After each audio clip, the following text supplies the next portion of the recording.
Hi, it's Hoyt again, and today I'm going to be covering depressive disorders.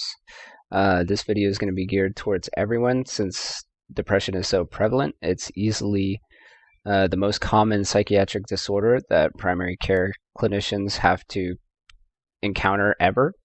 Um, some things to keep in mind are the risk of suicide for depression is astronomically high. Some symptoms of depression are made worse by anxiety. People can experience depression at any time in their life, but yeah, the coexistence with anxiety is common and it makes it worse. According to the American Psychological Association, there are 8 types of depressive disorder: disruptive mood dysregulation disorder, major depressive disorder, persistent depressive disorder, otherwise known as dysrhythmia, premenstrual dysphoric disorder, substance/medication induced depressive disorder, um, depressive disorder due to another medical condition, other specified depressive disorder, or an unspecified depressive disorder. This is also the DSM-5 criteria or categorization of all depressive disorders, and it's the 8 we'll be going over today. Okay, so the first is disruptive mood dysregulation disorder. It's characterized by severe recurrent temper outbursts, grossly out of proportion. We need to rule out oppositional defiant disorder with this one. We just went over that in the adolescent video, which is more severe, but it still needs to be ruled out. And we do this by they have to exhibit symptoms for 6 straight months, whereas disruptive mood dysregulation occurs in only 2 to 3 weeks, so it's less severe. Symptoms lasting 6 months, think oppositional defiant disorder, 2 to 3 times weekly, think disruptive mood dysregulation disorder. The diagnosis is inconsistent with maturity level. These are some signs and symptoms that you'll see for diagnosis commonly.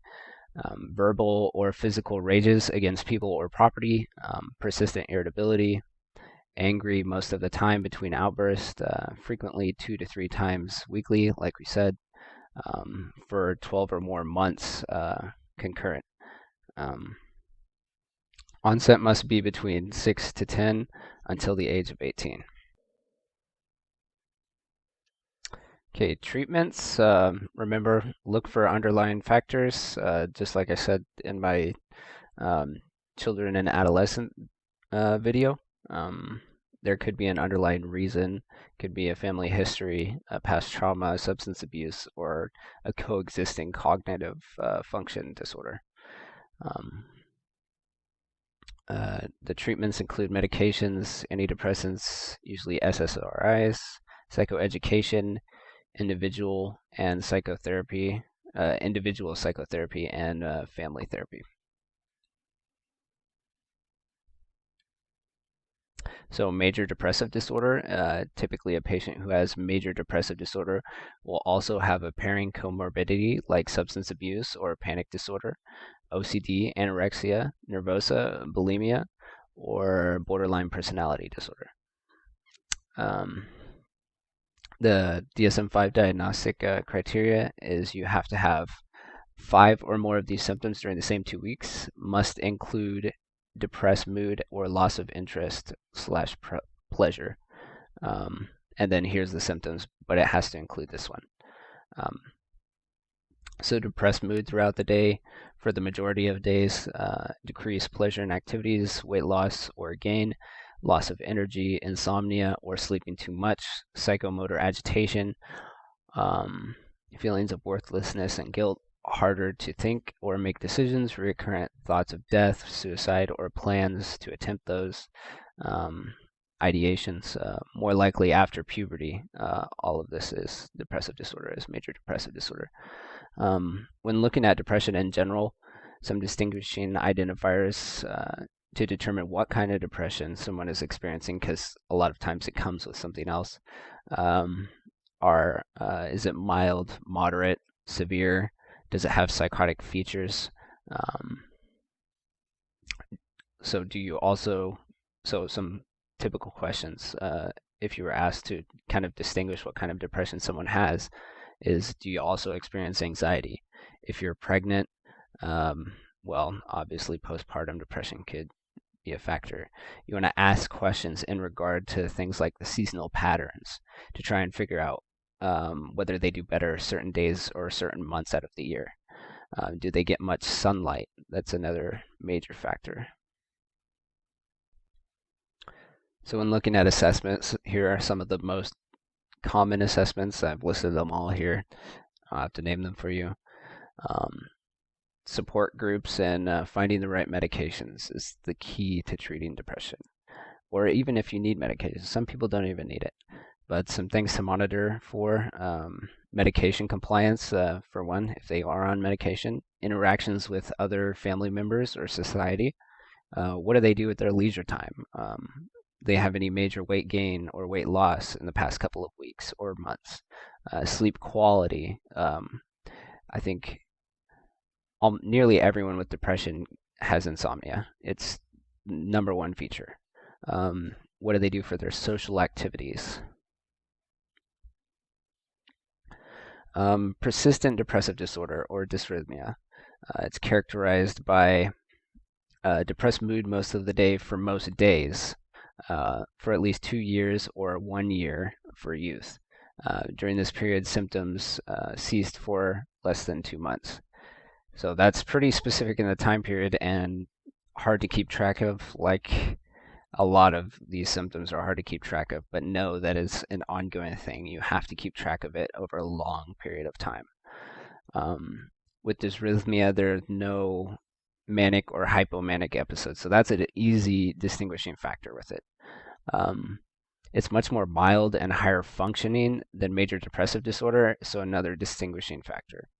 Um, while de- while depressed, two or more symptoms, again, DSM-5 criteria here: poor appetite or overeating, insomnia or hypersomnia, low self-esteem, low energy or fatigue, poor concentration, indecisive, feelings of hopelessness. Remember to look for comorbidities like anxiety and substance abuse, like with all the other depressions.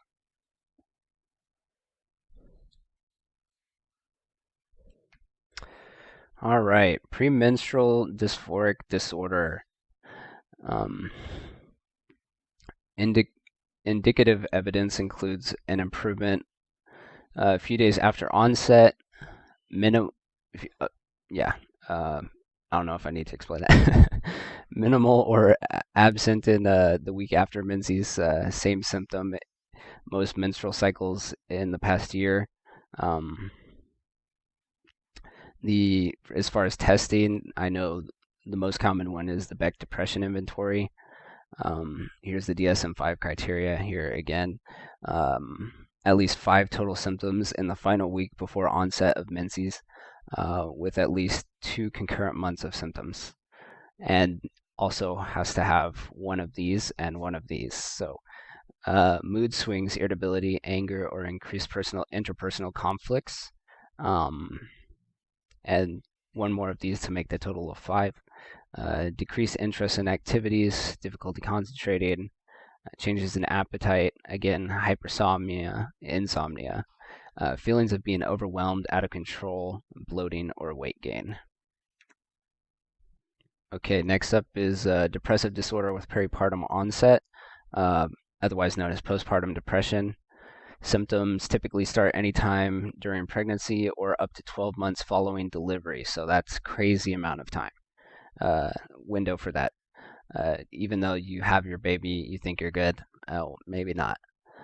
After childbirth, a dramatic drop in hormones, estrogen and progesterone in your body may contribute to the postpartum depression.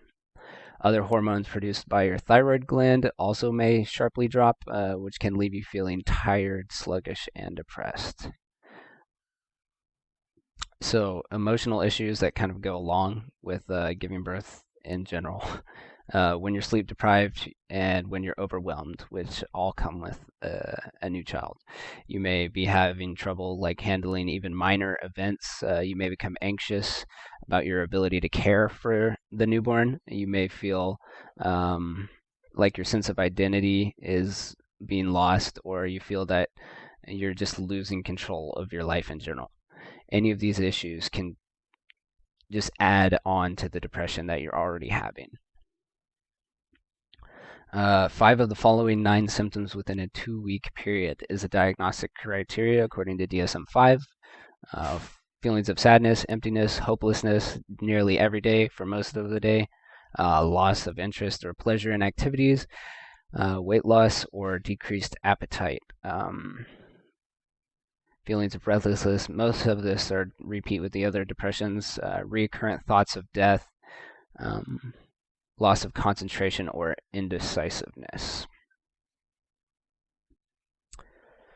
Substance/medication-induced depressive disorder. All right, depressive symptoms are associated typically with an ingestion of some sort of substance. With this one, injection, inhalation. We went all over this with the substance abuse disorder. Although the exact pathology of substance-induced disorders, we know that drug-induced mood symptoms involve alterations of the serotonergic and dopaminergic neurotransmitters. Again, we went over this in the other video, but still keep that in mind, that that's what's going on with them. And so you can kind of distinguish out that maybe that could be a possible cause.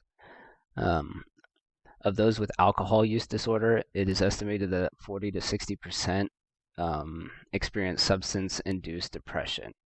And this is likely because they just keep going back and they're trying to stop, but relapse is just so common. It just ends up happening, not really a side effect, but as a result. Of the depressive episodes occurring in the general health population, nearly half precipitate in the context of heavy alcohol abuse. So again, alcohol is the most popular, so that's just how it is.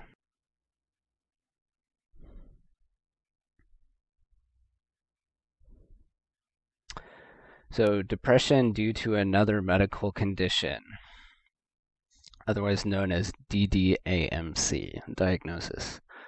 Depressive symptoms directly related to the start or progression of a disease. Possible agent causing conditions, thyroid dysfunction, cancer, poorly controlled diabetes, chemotherapy, endocrine problems, postpartum, Parkinson's.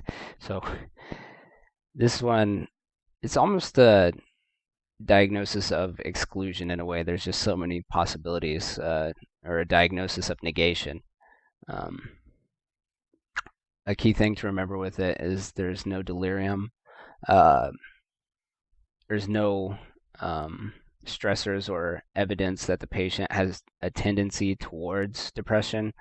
In my opinion, this is the saddest of all the depressions.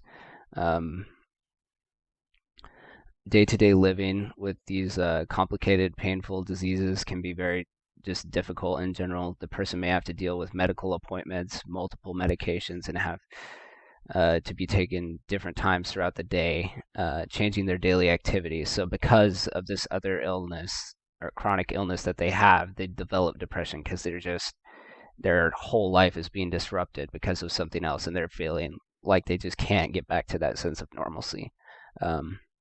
For example, a person with arthritis may become depressed just because of the pain involved with getting dressed each day.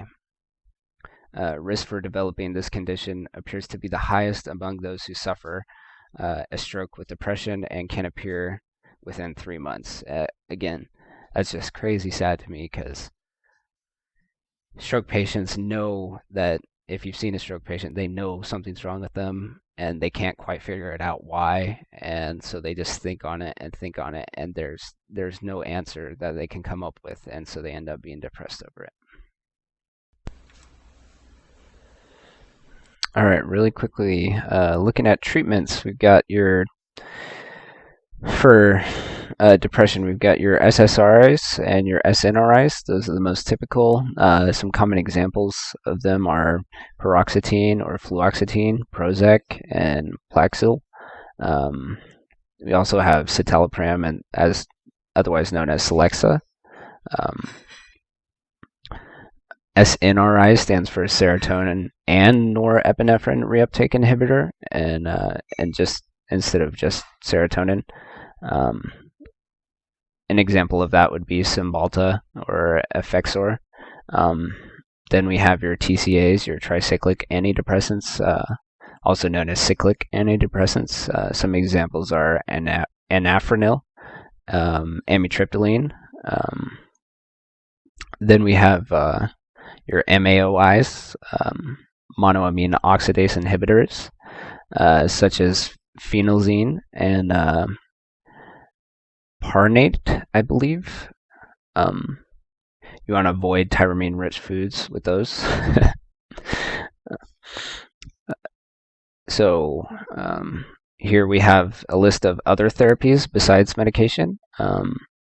Behavioral activation therapy, CBT, mindfulness therapy, electroconvulsive therapy for severe depression. There's also transcranial magnetic stimulation, interpersonal psychotherapy, social skills and assertiveness training. I think I've mentioned this before, but ECT or electroconvulsive therapy is a procedure done under general anesthesia, where with small electric currents are passed through the brain, intentionally triggering a brief seizure. It seems to cause changes in the brain chemistry that can quickly reverse the symptoms of depression. Here's my sources, and thank you for listening.